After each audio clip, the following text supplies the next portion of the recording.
ఎన్నో నెలలుగా ఎదురు చూస్తున్న ఓజీ మూవీకి మొదటి పెద్ద ప్రమోషన్ స్టెప్ వచ్చేసింది. తమన్ కంపోజ్ చేసిన మొదటి పాట ఫైర్ వర్క్స్ యూట్యూబ్ లో రిలీజ్ అయ్యింది. Telugu, English, Japanese lyrics mix తో రూపొందిన ఈ పాట ఒక యూనిక్ గా ఉంది. మొదటిసారి వింటుంటూనే ఫ్యాన్స్ ఎగిరిపడేలా చేస్తుంది. పాటలో యానిమేటెడ్ విజువల్స్ తో పాటు కొంత యాక్షన్ కూడా చూపించారు. కానీ కథ గురించి ఎక్కువగా రివీల్ చేయలేదు. అయితే ఒక సీన్ మాత్రం అభిమానుల గుండె దడపెంచేసింది. పవన్ కళ్యాణ్ బైక్ మీద కత్తి పట్టుకొని విలన్ కార్లు పేల్చేస్తూ చివరగా మంటల మధ్య కూల్ గా కూర్చున్న షాట్ పక్కా గూజ్ బంప్స్ మూమెంట్. పాట తెలుగు లిరిక్స్ విశ్వ శ్రీనివాస్ మౌలి రాస్తే ఇంగ్లీష్ పంక్తులు రాజా కుమారి అందించారు. జపనీస్ లైన్స్ అద్వితయ్య వజ్న రాశారు. Ragging fire, fear in your chest లాంటి తమన్ డీజే స్టైల్ మ్యూజిక్ తో పాట మొత్తమే హై ఎనర్జీగా ఉంది. గబ్బర్ సింగ్ మ్యూజిక్ రేంజ్ లో ఇది నిలవలేమో చూడాలి. కానీ ఇప్పటి వరకు వచ్చిన రెస్పాన్స్ సూపర్ బాగుంది. దర్శకుడు సుజిత్ విజువల్స్ విషయంలో కూడా చాలా కేర్ తీసుకున్నాడు. పాట విజువల్స్, అందజాలం అన్ని హై క్వాలిటీగా ఉన్నాయి. ఇది ఖచ్చితంగా చార్ట్ బాస్టర్ అయ్యే లక్షణాలు కనిపిస్తున్నాయి. వీడియో చివర్లో మేకర్స్ క్లారిటీ ఇచ్చారు. ఓజీ సెప్టెంబర్ 25నే రిలీజ్ అవుతుంది. అదే రోజున అఖండ 2 కూడా రావడంతో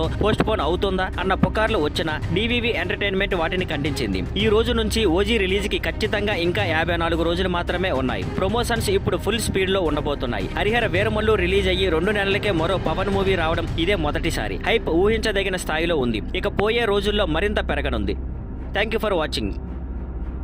please like, share and subscribe.